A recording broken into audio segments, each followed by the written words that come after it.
ये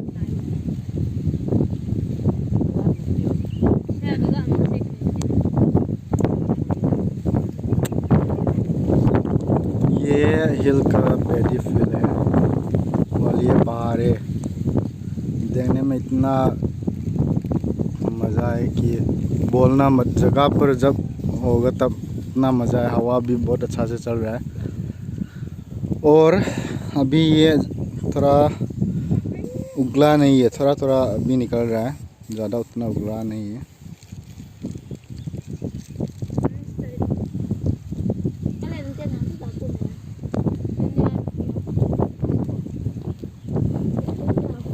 बहुत बड़ा जगह है, ऊपर में भी बहुत ज़्यादा बड़ा है। और इस तरफ